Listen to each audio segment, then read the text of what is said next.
প্রিয় দর্শক, আমি শফিকুল ইসলাম এবং আপনারা দেখছেন আরামবাগ টিভি। দর্শক, এখন আমি একটা বিষয়ে চর্চা করব। যে খবরটা আমি পেয়েছি সেটা হচ্ছে আগের সরকারের আমলে একটা বিরাট টেন্ডার দুর্নীতি হয়েছে। এই যে সমবায় সমিতি যেগুলো থাকে সেখানের একটা কাজকে ডিজিটাইজ করার একটা ব্যাপার ছিল আর কি। তো সেটা একটা কোম্পানিকে দিয়ে করার কথা ছিল এবং বিরাট অঙ্কের টাকা পয়সার একটা ব্যাপার, বড় একটা কাজও। কিন্তু যেটা হয়েছে দর্শক, যে খবরটা পেলাম সেটা হচ্ছে যে ওখানে যে কোম্পানির এই কাজটা পাওয়ার কথা সেই কোম্পানিকে দেওয়া হয়নি। মানে একটা টেন্ডার, হয়তো টেন্ডার সিস্টেমে যাদের পাওয়ার কথা নিয়ম মেনে তাদেরকে দেওয়া হয়নি, অন্যকে দেওয়া হয়েছে।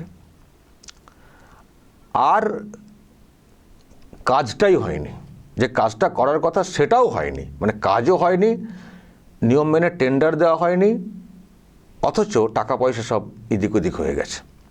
আমি দর্শক এই খবরটা পেয়েছিলাম, তো তারপরে আমি একটু যোগাযোগ করি যাদের টেন্ডারটা পাওয়ার কথা ছিল তাদের সঙ্গে। তো আমি এখনও একবার ডিরেক্টলি যোগাযোগ করছি আর কি। আপনাদের সামনে আমি কথা বলবো, তাহলে আপনাদের বুঝতে সুবিধা হবে। ওয়েট, হ্যাঁ পেয়েছি, অরূপ চক্রবর্তী কোম্পানির নাম দেখছেন নিচেতে আছে। আপনাকে স্বাগত জানাই আরামবাগ টিভিতে। ধন্যবাদ। আমি যেটা বলছিলাম দর্শকদেরকে, যে দুর্নীতি ওখানে হয়েছে, টেন্ডার দুর্নীতি, আমি একেবারে এখন পরিষ্কার করে জানতে চাই আপনার কাছ থেকে। দর্শকরা জানতে পারবেন আপনাদের যে কোম্পানি কিসের টেন্ডার, কি কাজের টেন্ডার, কেনই বা আপনারা টেন্ডার পেলেন না, মানে কি হয়েছে যদি আমাকে একটু ব্রিফ করেন। হ্যাঁ, এই টেন্ডারটা ফ্লোট হয়েছিল ন্যাবার্ড দিল্লি থেকে। ন্যাবার্ড দিল্লি ভারতবর্ষের যত রাজ্য আছে সব রাজ্যের সমস্ত কোঅপারেটিভ সোসাইটি থেকে একটা সিঙ্গল সিস্টেমের আন্ডারে আনবে বলে এই প্রজেক্টটা ছিল।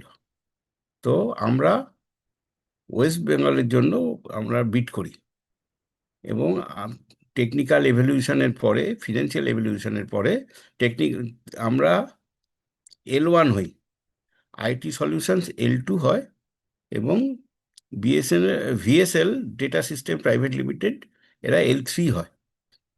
এই অবস্থায় আমাদেরকে ডাকা হয় মিটিংয়ের জন্য। যখন চিঠি দিয়ে জানানো হলো যে আমরা L1 হয়েছি, তারপরে আমাদেরকে চিঠি দিয়ে মেল করা হয় এই ওয়েস্ট বেঙ্গল কোঅপারেটিভ ব্যাংক থেকে মিটিংয়ে আসার জন্য, প্রজেক্ট কিক অফ মিটিং। সেটা হয় হচ্ছে 30/5/2023-এ।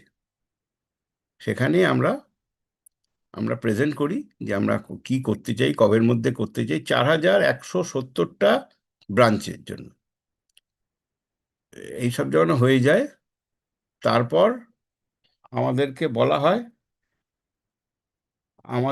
বলা হয় যে ঠিক আছে, তোমরা আরওসির কিছু গ্যাপ আছে, সেইগুলোকে ফুলফিল করে দাও। তো আমরা সেখানে কমিটমেন্ট করি যে আমরা 3rd উইক অফ জুনের মধ্যে সেগুলোকে আমরা কম্পাইল করি। যদিও সেটা টেন্ডারের কোনো কন্ডিশন ছিল না, কিন্তু তাও আমাদেরকে বলা হয়েছিল। তো আমরা বলি আমরা 3rd উইক অফ জুনের মধ্যে আমরা কমপ্লিট করে দেবো। এর মধ্যে 17ই জুন আমরা একটি মেল পাই সোসাইটির থেকে যে তোমাদের তো বলেছিলে 3rd উইক অফ জুনের মধ্যে কমপ্লিট করে দেবে, তো তোমাদের কি স্ট্যাটাস। সেখানে আমরা পরের দিনই মেলের উত্তর দিই যে হ্যাঁ, আমরা we are working on it. এবং সেই সময় ওই আরওসির যে ওয়েবসাইট আছে, সেই ওয়েবসাইটটা নতুন করে লঞ্চ হয়েছিল, ফলে অনেক স্লো ছিল, অনেক রকম প্রবলেম ছিল। তো যাই হোক, আমরা 24শে জুনের মধ্যে কমপ্লিট করে দিই। Last day of the 3rd week এর মধ্যে আমরা কমপ্লিট করে দিই। করে আমি জানাই 25 তারিখে সোসাইটিকে, এই আমাদের ওয়েস্ট বেঙ্গল সোসাইটির যে হেডকোয়ার্টার, সে নিউ সেক্রেটারিয়েট বিল্ডিংয়ে মেল করে জানাই যে আমরা কমপ্লিট করে দিয়েছি, আপনারা দেখে নিন এবং আমাদেরকে বলুন এবার আমাদের কি করতে হবে।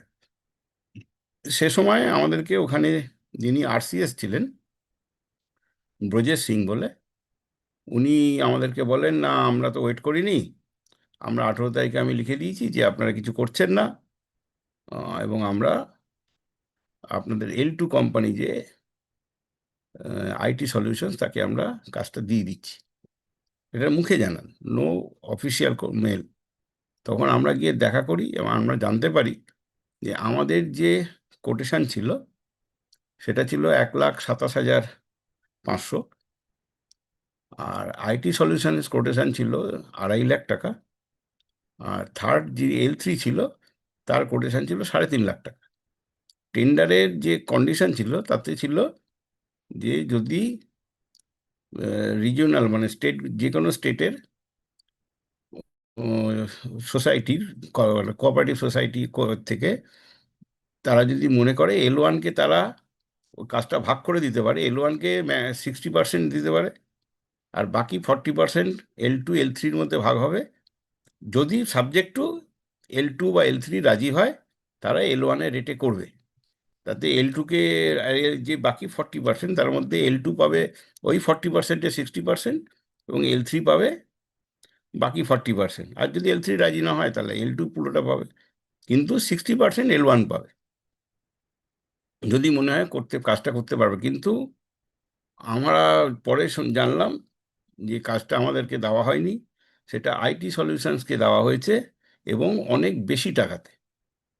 ওরা 2.5 লাখ টাকায় কোট করেছিল ফাইনালি, ওদের সঙ্গে নেগোশিয়েট করে 1,87,000 টাকায় পার ব্রাঞ্চ ওদেরকে দেওয়া হয়, এবং সেখানে অনেক টাকা ওরা প্রথমে ওনারা নেন আইটি সলিউশনসের থেকে, তারপর বিভিন্ন প্রোগ্রেসে আরও টাকার ব্যবস্থা করা হয় বলে 2023 সালের আগস্ট মাসের 18 তারিখ আইটি সলিউশনের নামে ওনারা ওয়ার্ক অর্ডার ইস্যু করে দেন, keeping us in full dark.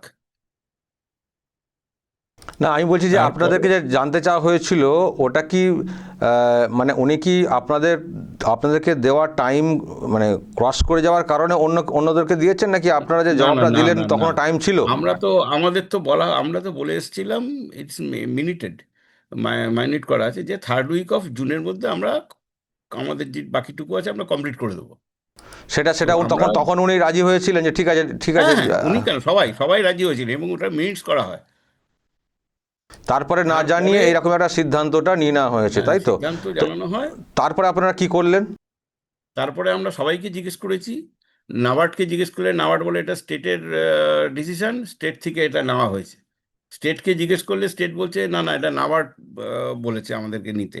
কিন্তু আমরা পরে সূত্র মারফত বা ভেতরের লোকজনের মারফত জানতে পেরেছি, এবার না না তখন আমাদের এই স্টেট কোঅপারেটিভের যিনি তদানীন্তন হেড ছিলেন মিস্টার ব্রজেশ সিং, সেই সময় যিনি প্রিন্সিপাল সেক্রেটারি ছিলেন আহ, তিনি, আর হয়তো মন্ত্রীও সাহেবও ছিলেন, তাদের ওরা নিজেরা করে কোন কোন কোন মোটা মন্ত্রী টাকা। কোন মন্ত্রী ছিলেন তখন? তখন বোধহয় অরূপ দত্ত না আরব একজন ছিলেন কোঅপারেটিভ মিনিস্টার, অরূপ ছিলেন, তারপরে হাওড়া হাওড়া। প্রদীপ প্রদীপ মজুমদার পরের না, দিকে ওনার এসেছিলেন। আগে, ওনার আগে অরূপ এটা হয়েছে। অরূপ অরূপ রায়। হ্যাঁ, হুম, অরূপ রায়। ওই সময় সবাই মিলে, এবং পরে আমরা যেটা জানতে পারি এই আইটি সলিউশনস ওই শুধু অর্ডারটা দেওয়ার জন্য ওনাদেরকে 2 কোটি টাকা ক্যাশ দিয়েছিলেন,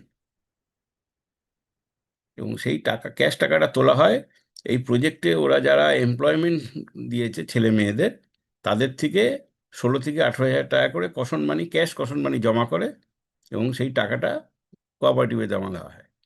2000, এটা ছিল 1 বছরের মধ্যে ইমপ্লিমেন্ট করতে হবে।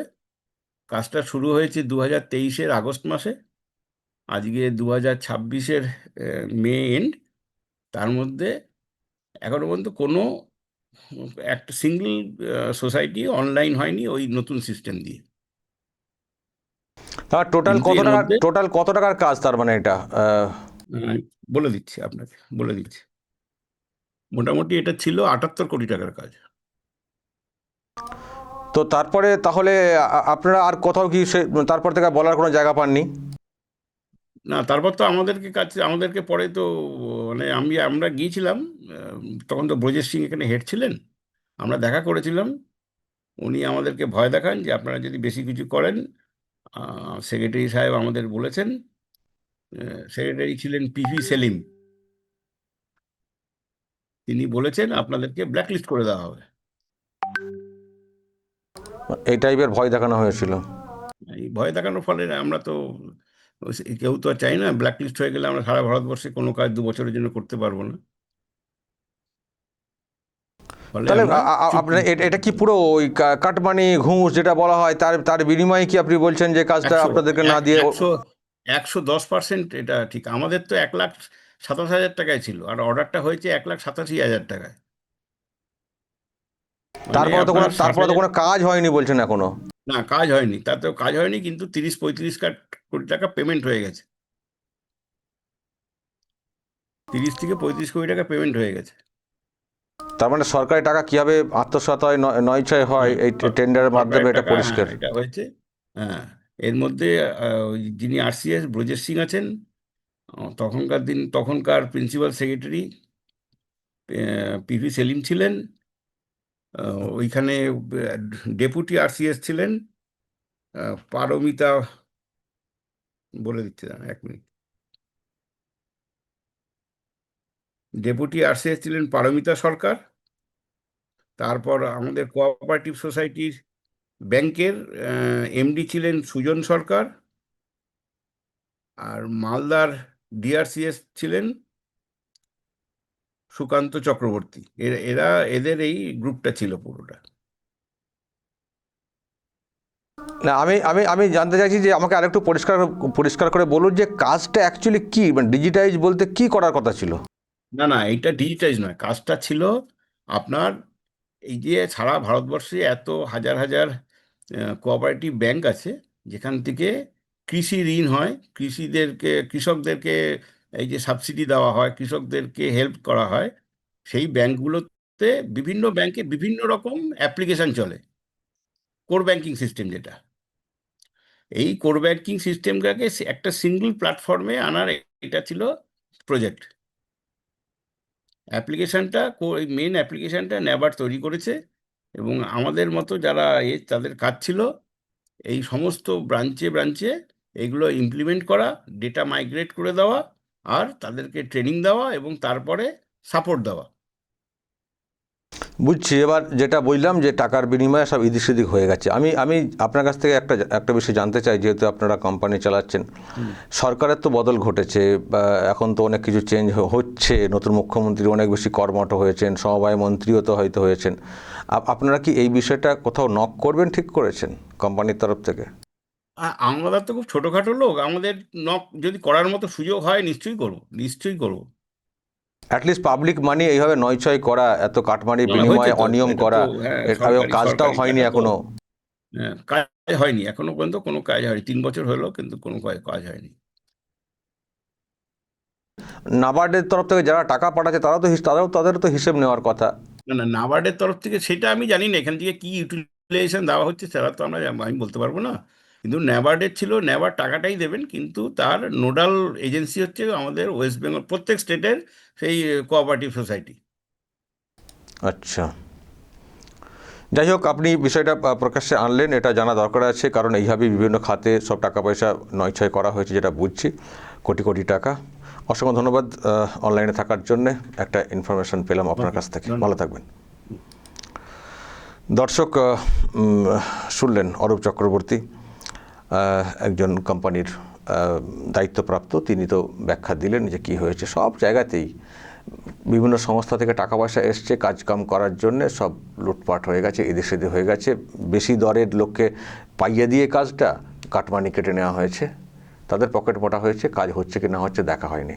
তো সমবায় সমিতির যে কাজকাম সেটারও একটা প্রজেক্ট ছিল, তো এই হয়েছে, এরকমই অভিযোগ উনি সামনে আনলেন। দর্শক, যদি আপনাদের এই নিয়ে আরও কিছু বলার থাকে বলবেন, বা কোনো তথ্য থাকলেও বলবেন।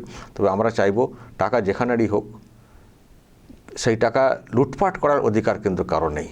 নতুন সরকার যেহেতু বিভিন্ন ক্ষেত্রে দুর্নীতির বিষয়ে সব কিছু খতিয়ে দেখছে, যেহেতু এই বিষয় সামনে এলো, আমার তো মনে হয় এটাও যাতে দেখে সরকার, মানে সেটাও ভাবা উচিত, বা সরকারকে ভাবানো উচিত, যেমন আমরা দর্শক সেটাই আর কি ভাবানোর চেষ্টা করছি এই তথ্য সামনে এনে। দর্শক, বলবেন কি হয়েছে রাজ্য জুড়ে বিভিন্ন খাতে, অবশ্যই আপনাদের মতামত থাকবে, এবং নজর রাখবেন আরামবাগ টিভিতে।